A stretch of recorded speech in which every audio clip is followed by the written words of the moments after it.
Alright guys, welcome back to episode 2 of attaching a sidecar to your motorcycle.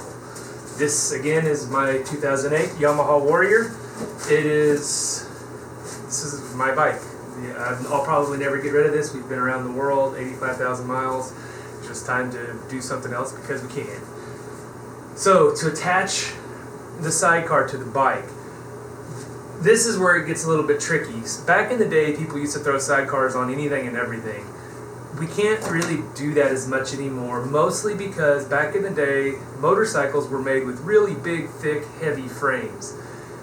Typically today, you find motorcycles that are made with, I call it engineered frames. This frame was designed and engineered to meet what this bike needed, not to meet what this bike and a sidecar needs. You put a sidecar on this, you might have 200, 300, 400, 500 pounds hanging off the side of this thing. It's going to put all kinds of odd forces on the frame that it never was intended to hold. And you're most likely going to end up with a broken frame. So the idea with this is I'm going to make a subframe for this bike to attach the sidecar to the subframe. The subframe I don't want welded to the frame of this bike. I want it completely separate. It needs to be a bolt-on thing. And it needs to bolt on to very integral, heavy-duty places. So we'll talk about the subframe here. This is the bottom bar. This is where the two bottom main mounts of the sidecar are going to attach to. This here bar is 1.5 inches by 0.120 wall thickness, and I've got it attached one here in the back. This is a 1/4 inch steel plate. It is attached, bolted in 4 places here.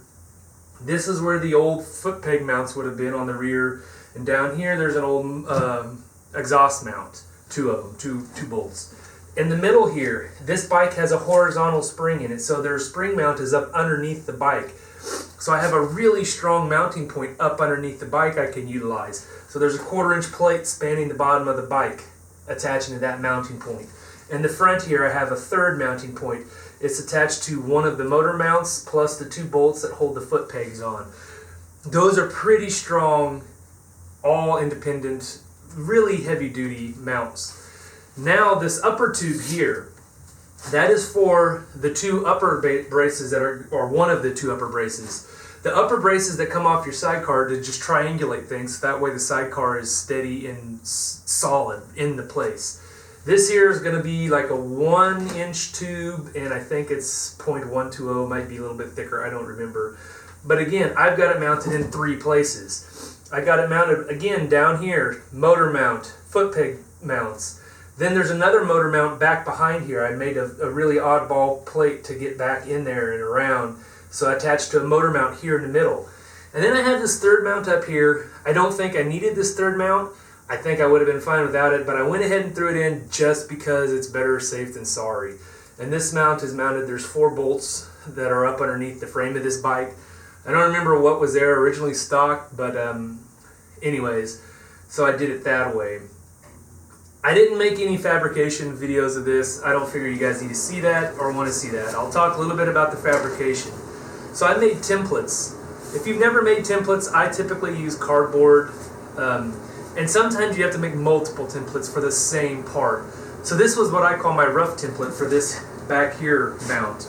You can see like, okay, I thought I had it all right, and then as I started trimming things to make it a little bit lighter and just what I need, I realized, okay, well those bolt holes aren't in the right spot. Those ones were good. This here is for the axle shaft if I ever want to pull it out. That was way too thin. Okay, that one's not going to work. So I used that template on another piece of cardboard and made a few places bigger. Moved the bolt holes. Made it shorter. Okay, this is what I'm going to need. So then I transferred this to the piece of 1/4 inch steel. That's how I do templates, you know, and I got dozens. This one's for that bottom plate. This is for the front mounts, oh no, the top mount there. Front mounts there.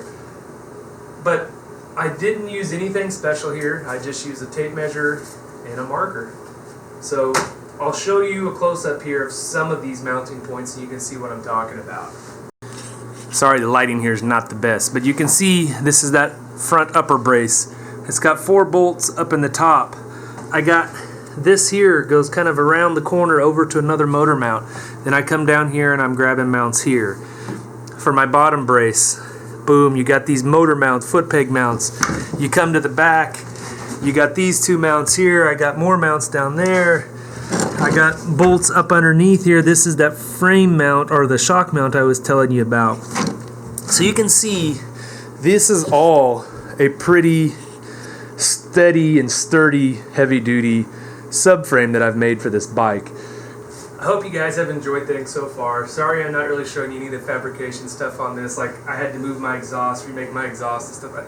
I'm not here to show you how to fabricate. I'm here to show you how to attach a sidecar, or how I'm attaching a sidecar. Remember, I've not done this before. This is my first time, but I've done tons of research, talked to a lot of people, and I'm going about it as best as I can in a safe manner. So thanks for watching. Be sure, if you like the bike, to check out rswarrior.com. It's a forum for these bikes if you ever want to get into one. Great bike. Otherwise, stay tuned for more.